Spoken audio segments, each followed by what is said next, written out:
Today we have the pleasure of hearing from Megan Brown from Sweet Tooth Fairy. And Megan Brown is the founder of Sweet Tooth Fairy.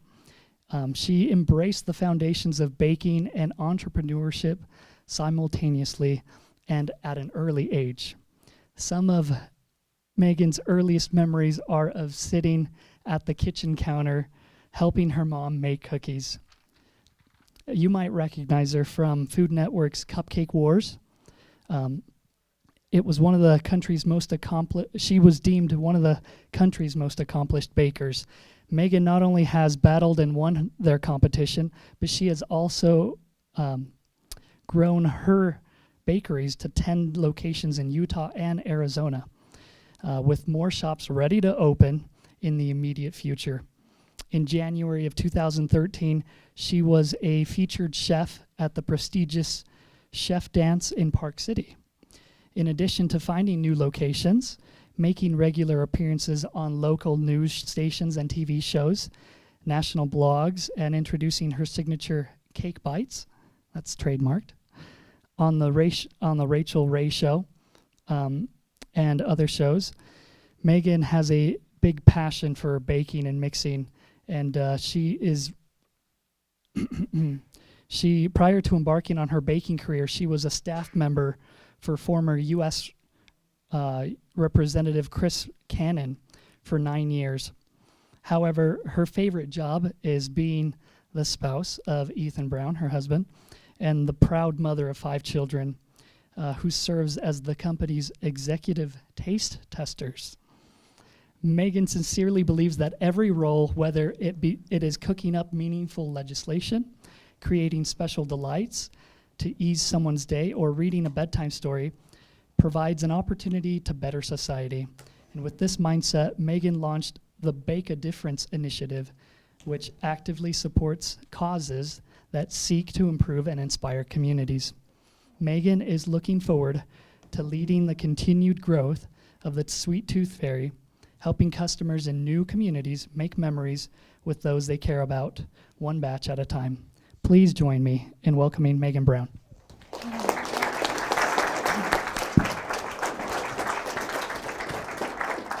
Thank you. All that stuff might sound neat, but I swear I'm not that cool.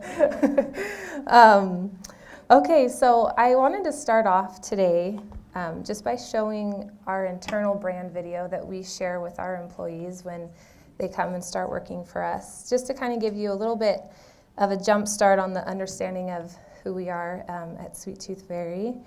So I'll just get this going. There we go.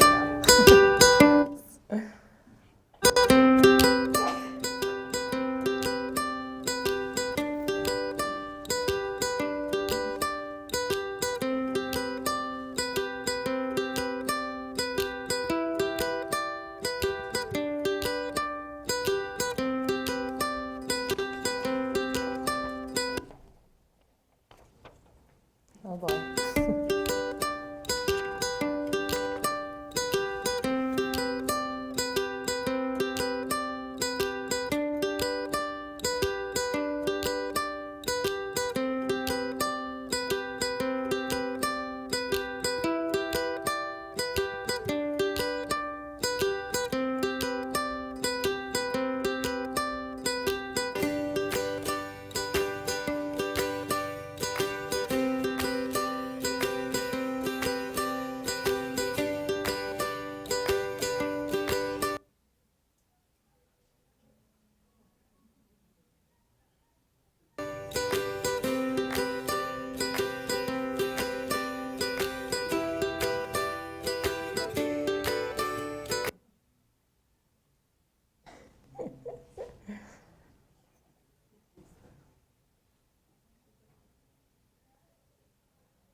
I know. Just leave it there for a few minutes.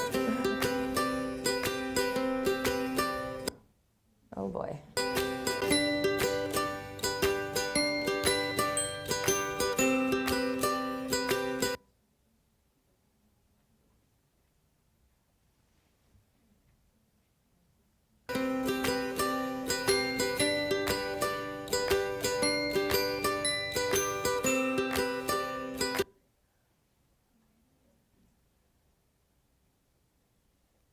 I'm sorry, everyone.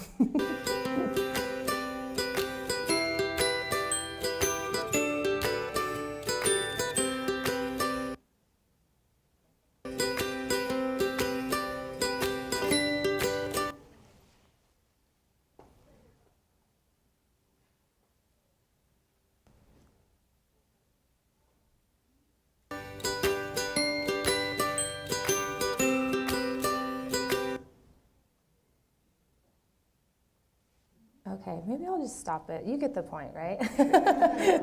Okay, I'll go into it more as I explain.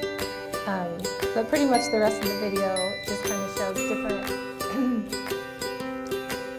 Let's let it go if it doesn't stop. Okay, I'll stop.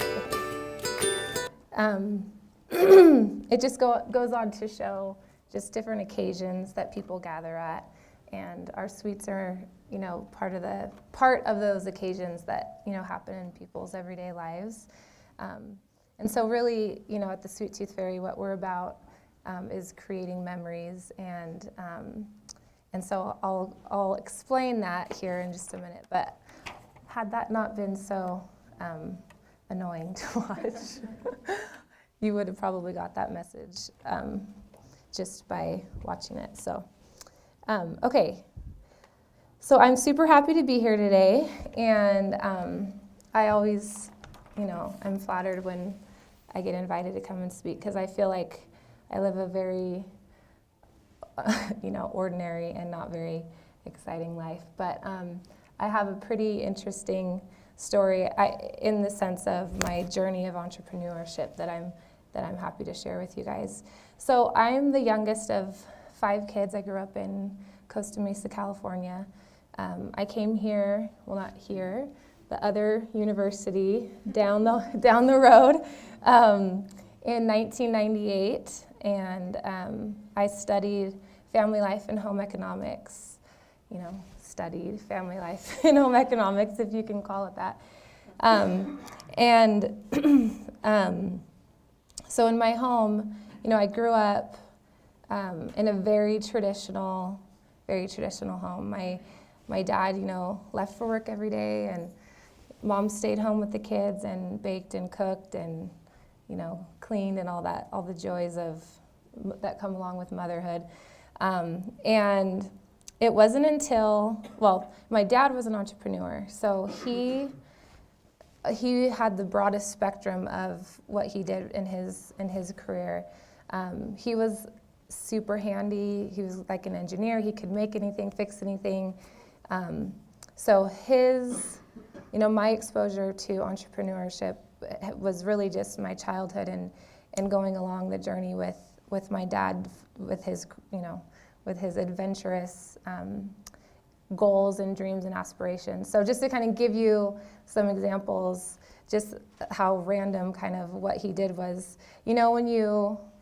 if you ever frequent like Kmart or something, and they have the little like dinosaurs that you sit on, you put a quarter in and you write them. So he would design those and manufacture those, contract those with different establishments throughout cities and whatnot, and or sell them to other people, all the way to winning the contract for the ability to build a emergency relief pond on a Native American reservation, so they had a water supply. So it's just, I was really exposed to like lots of things in between. He would make laser tag vests for, carnivals, and so anyway, he was an incredible man. So, but I was raised with, the adage of follow your heart, follow your dreams. If you want to do it, do it.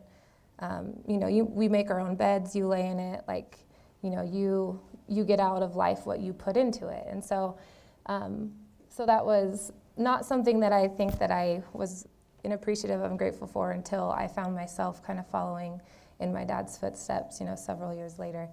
But we had, we were taught to work when we were really young. When my family had a cookie dough company, my mom, when I was a freshman in high school, she went to work at the Anaheim Hilton in Towers, which is like right across the street from Disneyland, and she was an executive assistant to their the administration there. And she, she loved to cook and bake, which is where I learned to appreciate it as well. And she would take her cookies into the office, and one day one of the execs said, "Hey, would you be willing, would you be willing to sell these to us?" And she's like, "Sure," even though it wasn't like a business or anything that we had, but she and my dad figured it out, and we rented a kitchen space. So from the time I was like 10 to 12, we would go and we'd make huge batches of cookies, and we'd bring our friends from school and from the neighborhood, and we'd scoop cookies till the wee hours of the night. And we thought it was a pretty sweet gig because we got paid probably like $5 an hour or something. Back then it seemed like it was, a lot of money. And then when I was in high school, when I was in middle school, I went in to Mount Vernon, Washington, and lived in an Airstream trailer on a farm and would pick raspberries and blueberries during the summer. So my parents were very, they wanted us to learn how to work hard. And I feel like we definitely, learned that. So I worked in a bakery in high school. I just always loved creating. For me, it was an art form.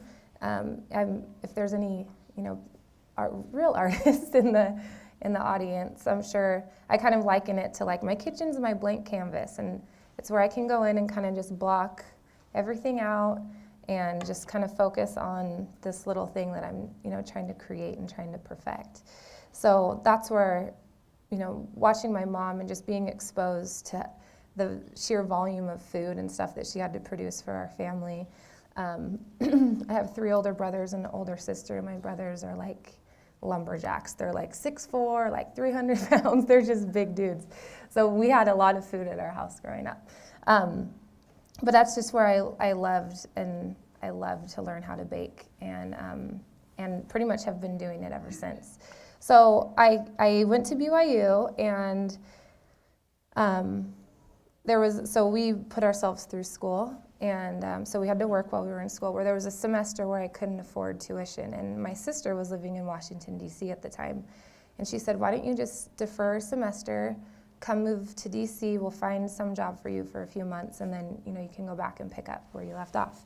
And so, I was younger and single and just thought it sounded like a super fun adventure, so I said, what the heck? So I moved to D.C., and I started working out there as an intern for then former Congressman Chris Cannon. Well, what ended up happening was when I moved back to come here to school, his district office was right in downtown Provo. So I was able to just stay on with him while I finished school. And then after school, when I got married and started having children, and when I started Sweet Tooth Fairy, I was still technically working for Chris, and then for Jason Chaffetz as well. So, but kind of following in my mom's footsteps, I was the one that now was bringing treats into the office. So if it was someone's birthday, I'd make the cake, or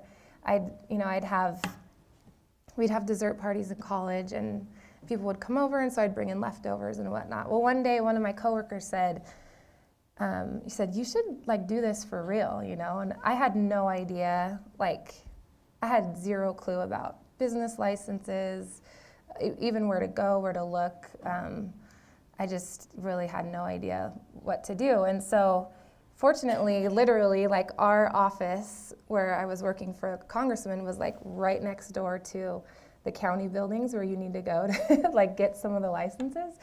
And so he said, "Oh, well, you can just literally go next door and talk to them, and they can help you get started, and then they'll direct you to the city people." And so Utah has what they call a cottage food license, which allows, once you go, you're actually regulated by the Department of Agriculture. So, but they come to your home, and you have to make sure you do certain things, like you have to keep your, home ingredients separate from your business ingredients, and you have to, there's certain protocol that you have to have for sanitization and all these different things. So they can come and they can license you to operate out of your home. So fortunately for me, I was living in a home where our basement was completely finished, and it had even a bigger kitchen down in the basement than we had in the upstairs.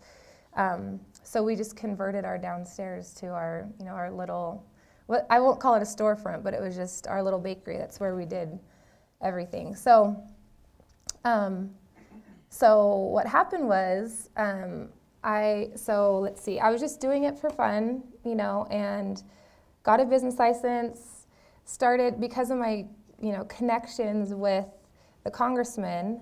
I would cater some of his events. I would do gift baskets for donors to his campaign.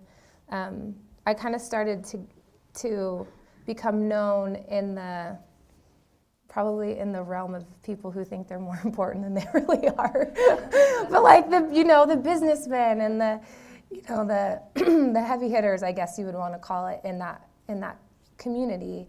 And so, when I do my gift baskets, I'd put, Sweet Tooth Fairy and take it, and then they would contact me. And so it just kind of began to snowball. It was very, very small. Again, I was just doing it out of my home, but my husband would help. We hired our little cousins to come and help, and they thought it was, so fun. So this was in about 2008. Well, I knew I always wanted to open up a store, but I didn't really know how, and I didn't have a lot of money, and so I went to my grandma, who just, I think, is so great for taking a risk on me. But she was born here. She moved to, my grandfather went to Stanford, like very educated.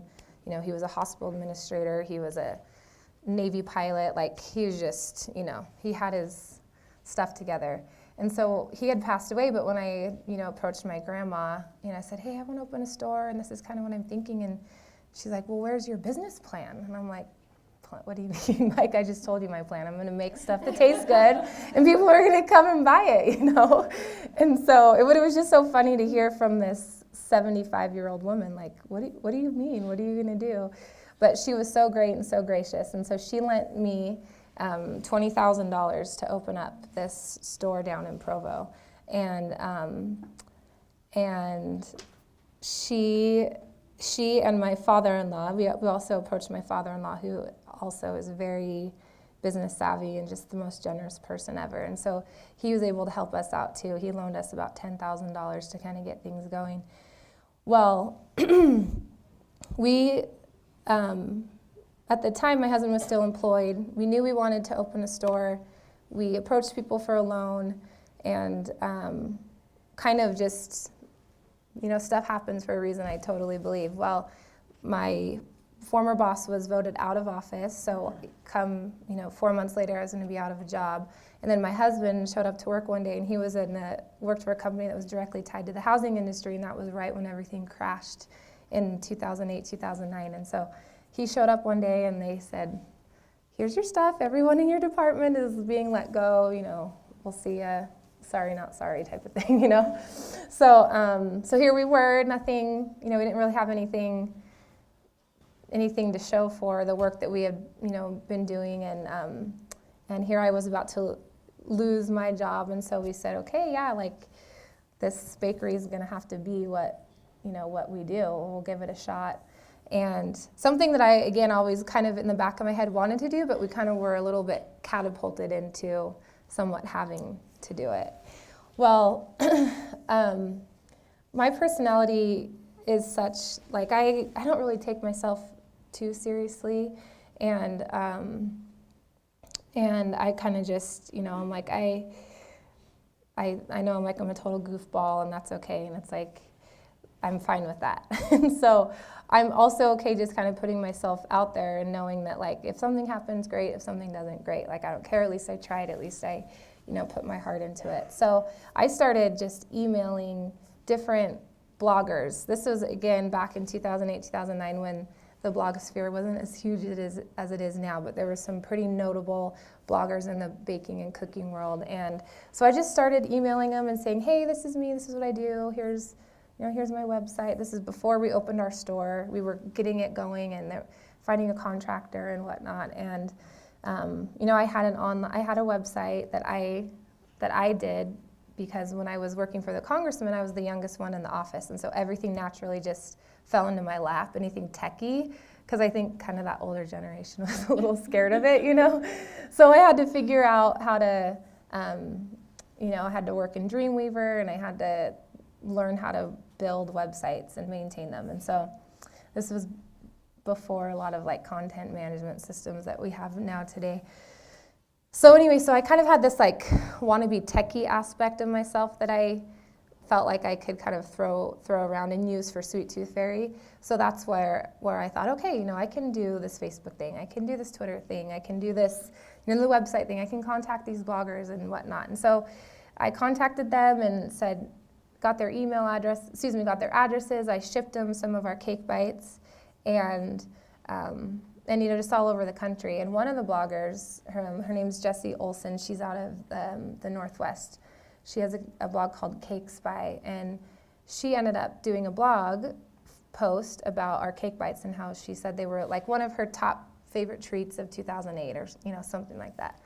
Well, this is still before we opened our store. Someone from the Rachel Ray Show saw this review, and they have this thing called a snack of the day where Rachel provides the audience with a snack from like a kind of small or independent company, just because just her story of kind of, you know, being like ordinary, average kind of person who built herself into this big thing, right? So they end up contacting me, the Rachel Ray Show. We're still working out of our house, trying to get our store open.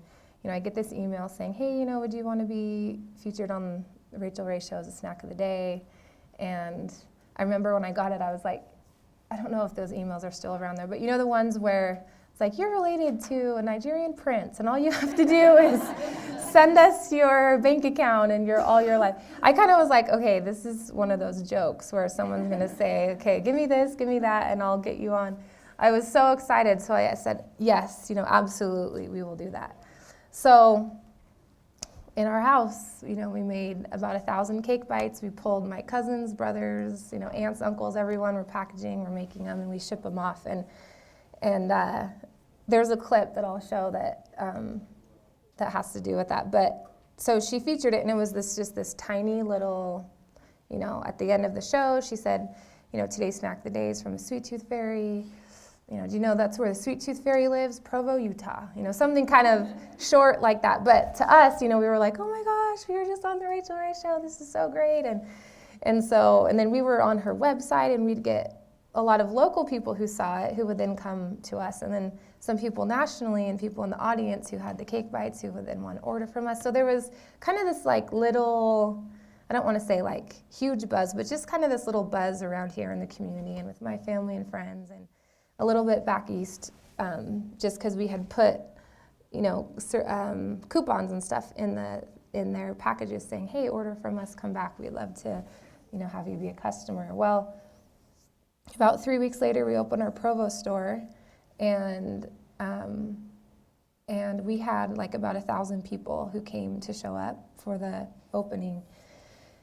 And it wasn't till then, and this is kind of goes back to the movie that you got to see kind of like chopped up, but it wasn't until I opened the store in Provo that I kind of realized, okay, what is it? There's this very like introspective moment where I thought, why am I doing this? Like, yeah, I love to bake, that's great, but I also love to do other things, you know? And I'm sitting there, and, you know, friends and family and neighbors and people in the community and the mayor and the congressman, just people are there, you know, being supportive and whatnot. And, you know, there's lines out the door. And anyway, and it made me reflect back on what my dad always taught me, which is what that video was about, which is that life, you know, life's about memories. When we were younger, he would always say to me, you know, we're makers of memories. And I thought, and at the time, you know, I'm a young teeny bopper, and I'm like, I don't want to make memories. Like, I want to go to the mall, or I want to like go to the beach or something. You know, I just didn't quite get what he was where he was going with that. But it was just something like our family mantra: we're makers of memories. We're makers of memories. So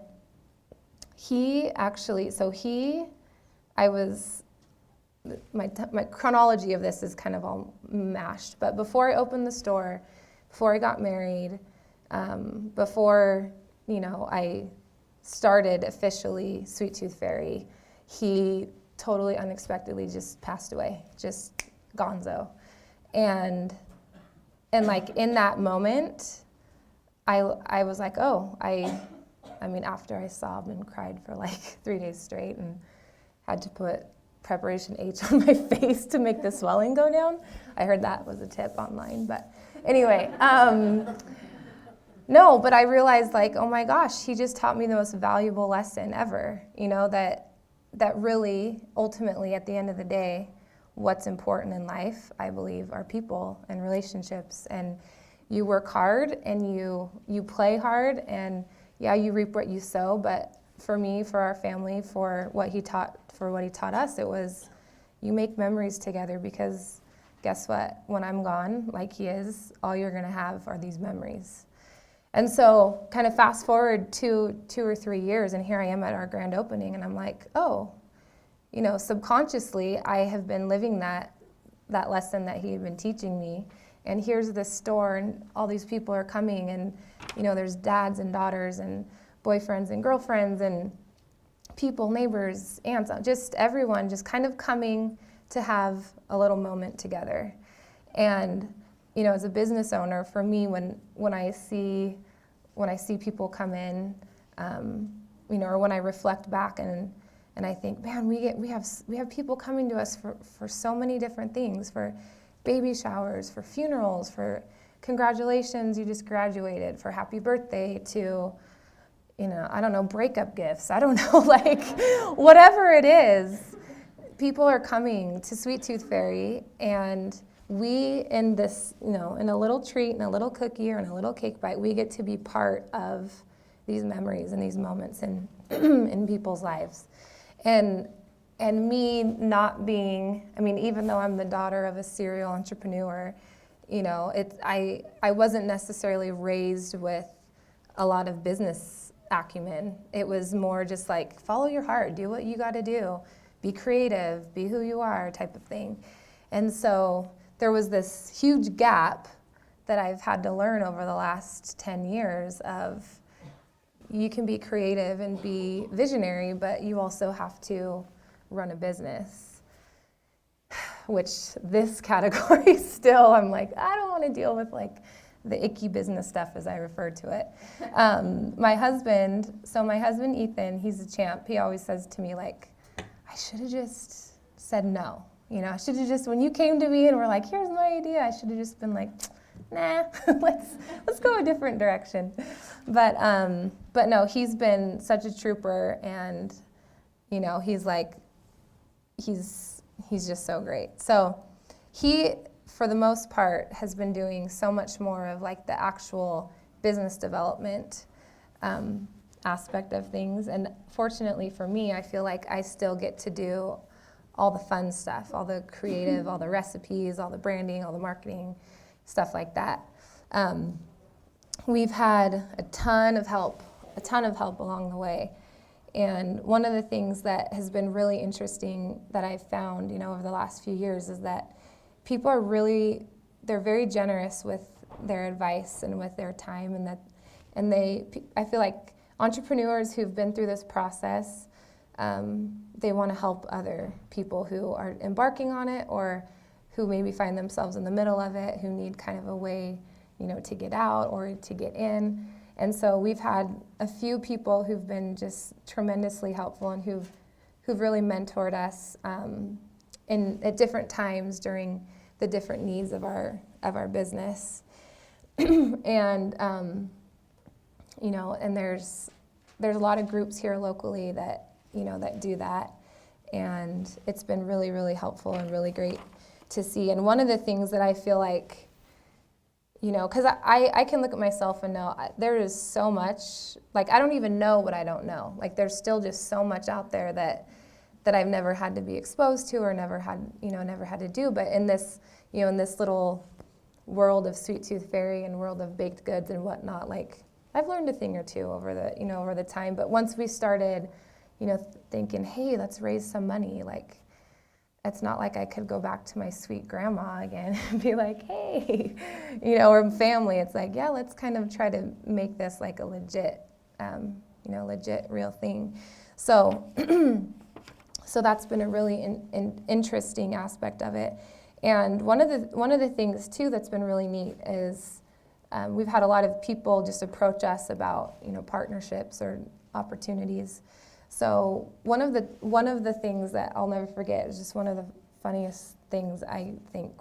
I was down at my Provo store, and this woman came in, and she's like, "Oh, I love your stuff." I'm like, "Oh, thanks, that's so nice. Like, you're so sweet." She's like, "No, really, like, you should get this on Oprah." This is back when Oprah had a regular show on normal TV, and and I'm like, "Oh yeah, who doesn't want their stuff on Oprah?" And she's like rifling through her purse, and she's like, "Well, here's her executive producer's card," and I'm like, "Who are you?" Like, you just walk in here with like Oprah's people's cards in your purse, And so it turned out she's so great. We're still dear friends, but she worked with Marie Osmond for years, and the Osmonds would go on Oprah a ton, and so she would go with them, and so she had these relationships with people. So we've been able to like send our stuff, to Oprah and Gail and all that crew of people. But one of the things too is she said, with my experience with Osmonds, with Marie rather.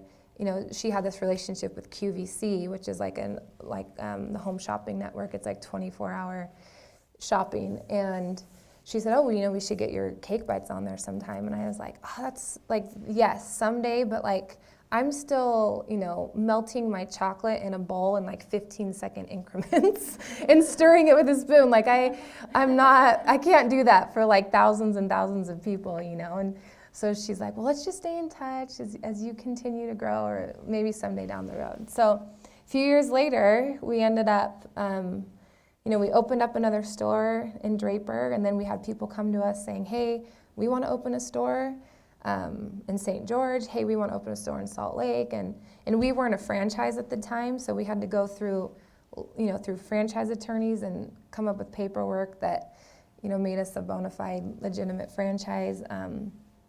Even though we continued in a partnership structure, because we were still so young as a brand that we didn't want to be like, "Okay, yeah, here you go, go do what you will with our precious little baby that we just, had a couple years ago." But so we had all these stores, and we ended up saying, "Hey, we should pull our cake bites from making them in each store and make them in a central facility," because for those of you who have ever like dipped chocolates or bonbons or whatever, they're super labor intensive, and it takes a lot of time to like melt the chocolate if you don't have a chocolate melter, and you have to be very gingerly when you're tapping the excess chocolate off and getting them all nice in a pretty little row. So we ended up finding this machine. It's called an enrober, and we found it in an old chocolate shop in Salt Lake. And it's just this huge line that, we still make them all by hand, but they just get coated in chocolate. And so they go on a conveyor belt, and they get drenched in chocolate, and they go in a cooling tunnel, and there's someone at the end, picking them off. So now we had the means to go on QVC, so I was able to contact Lisa and say, "Hey, let's do this." And so I was on probably 12 times over the course of 2.5 years or so. And the first time I was on, we sold 36,000 cake bites in 7 minutes. And I know, right? And here I am, like, in the hotel room in Philly, like just chilling. And I'm like, "Oh, those poor people back in Utah that now have to make everything that we just sold, But because with food, with QVC, they can't warehouse it out there. You have to drop ship it basically. So they place the order, we make it real time, and then ship it on its way. So so that was just such great exposure for us, and we actually have a pretty heavy customer base out back east, and we still continue to ship our cake bites, all over the country. In 2012, we had a customer reach out to Cupcake Wars, and with their process, you have to be nominated or contacted by them, then you have to pass a phone interview, then you have to put a video together to show their executive producers, and you have to pass like another, have to pass another interview type thing. And so So, well, thank you. That's very nice. So that was a really great experience too. So I was chosen to go on that. So I've been on 3 times. That's on Netflix now, so I don't totally want to spoil it. But I will say I have won once. Didn't win the other ones, which is fine. One of the episodes, it was for the Disney Brave episode. It was like the movie Brave takes place in Scotland, and it's this darling movie, but it was like a championship episode, so they wanted to like really shake things up a bit. So normally with the show, it's a baking competition, like elimination series. They tell you the ingredients, you come up with a recipe. Well, for this particular show, the heroine in the movie is an archer, and so they wanted us to use a bow to like shoot at a target that had all these different ingredients that we would have to use in this cupcake, where normally we could just go look at a table and be like, hey, I'm going to use this, that. So here I am like, sweet, my husband hunts. Like, my dad shot deer. I got this. So all the ingredients, it's like whiskey, oats, turnips, salmon, and mutton. And mutton is what I landed on. And I'm like, what the heck? 2 people get to do whiskey, which is like easy, and another one gets to do oats, right? And I'm like, and I have to use sheep in a cupcake. So anyway, so for me, even though I didn't win that competition, I made it past that round, and I was like, dude, I'm good. Like, I didn't get sent home on a cupcake that had mutton in it. So that's like victory enough for me. I ended up doing a savory one. It was like a scone with mashed potato frosting, so it was kind of more like dinner. But anyway, but you can go on Netflix and watch those. But that's been that's been so much exposure for us, and especially now with it. So they've discontinued the show, and then they put it on Netflix, and so now I think people are starting to watch it again, and so it's so cute, just like the little girls that come into the shop that think it's something cooler than it really is. I'm like, anybody could do it, but anyway, so I think that, it's, I don't know who said this quote, but it's like, luck is when preparation and opportunity, meet. And that's kind of how I feel about Sweet Tooth Fairy. Like, I feel incredibly lucky that we've had the opportunities that we've had. We've, through QVC, through Cupcake Wars, through, we catered Iron Man 3 event down in Hollywood, and for Disney, we did G-Force. We've stayed in touch with Paula Deen, and we were featured on Rachel Ray's show again. And I mean, there's just been like kind of these, accolades, that sound a lot, that sound really cool, But at the end of the day, I'm like, yeah, we just work hard. That's kind of what we do. We have these 10 stores that we need to make sure open every day. We need to make sure that they have product. We need to make sure the product looks right. We have to have systems in place. We have to have good systems in place, because we can't physically be at every location, making sure that the employees show up, that the bakers do it right, that we're that they're following product standards. And so having to kind of shift my mind from creative to embracing a lot of this like system and processes things has been really, really, really fascinating. But I will say, because you wanted to leave a few minutes for questions, right? Is that right? Okay. So just a couple other things that I will say, and not to sound like super cheesy, but I will say to just, if there's any of you out there who are on the entrepreneurial path, or if you have an idea and you think it's crazy, or you don't think it's crazy, you think it's awesome and can't stop thinking about it, I would just say, just stay the course. I, at one point, literally owned like 80 domains off GoDaddy, because I would just think of like, oh, what about this? What about that?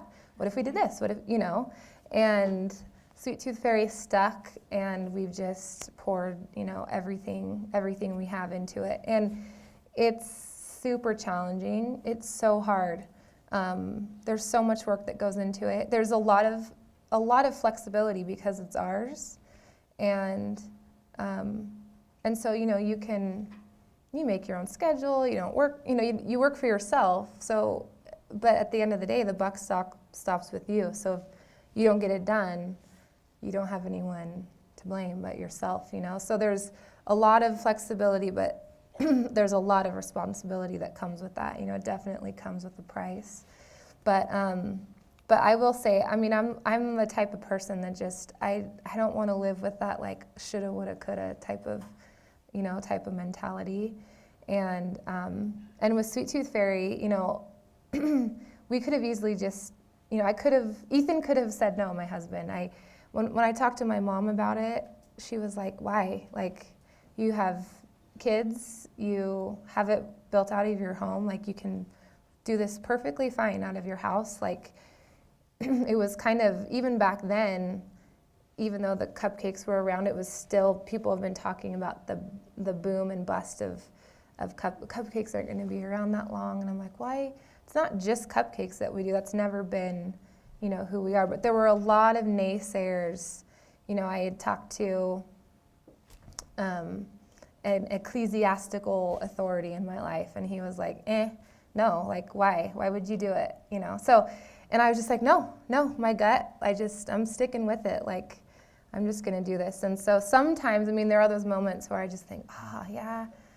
My husband's like, I just want to go work for the city and like dig ditches so I don't have to think about anything, I want to be able to like clock in and clock out and not worry about anything. But it's been so rewarding. We've learned a ton about people. We've made incredible relationships, cool opportunities like this to come and meet and talk with people. And so we feel really, really lucky that we've been able to start something and continue to work hard at it and see it move forward. So anyway, that's kind of my story. So if anyone has any questions, I'd be happy to answer. Yeah. Oh, okay. You mentioned that there were some local groups that were good for mentoring. Are there any that you can specifically name or suggest? So there's a UVEF, Utah Valley Entrepreneurial Forum.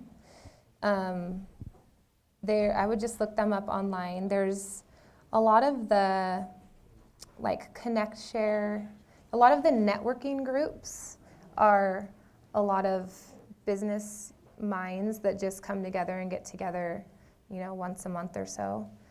There's Connect Share and there's another one. I can't remember. Yes. Corporate Alliance. Yes, Corporate Alliance. But then also, the other thing too is if there's people in your life, that, like, we went and talked to my father-in-law, but one of my close family friends growing up, he has a very successful business. And I was just like, hey, can I talk to you for longer than you probably want to talk to me for? But people are pretty generally really gracious with their time if they've, because they've put so much of who they are into something that I think they're willing to help and share what they've learned. So, and there's Cake Bites somewhere. They're out at the front. Oh. So while you make your way out, where do you want Yes, there's Samoa and mint, white chocolate mint. Those are our monthly flavors. They're really good. Yeah. Okay, so I wanted to ask you about coming up with the money to make your business. Did you feel like when you asked somebody, did you feel like they were going to be a part of your company, or did you have a plan to pay them back? So that's a really good question, because we've done it a couple different ways. Initially with my father-in-law and my grandma, no, like it was just a loan that we paid back with interest. But at some point when we started to grow stores, we structured a loan, but then an equity kicker in the profits of what the stores were kicking off during the life of the loan, if that makes sense. So we were saying, hey, can we borrow money while we have your money for 5 years or 6 years? We'll give you 10% of the equity that the stores are producing, 10% of the profit that the stores are producing during that time of the loan. So it wasn't an ownership stake in the business, but it was profit sharing. But we've had people who've approached us who've said, hey, we'll give you X amount of money for X amount of ownership. And it's just not something we've done at this point, really. So, does that help? Right. Did that answer your question? Okay, so for time's sake, we're going to have to wrap up. If you have any more questions for Megan, feel free to stay after.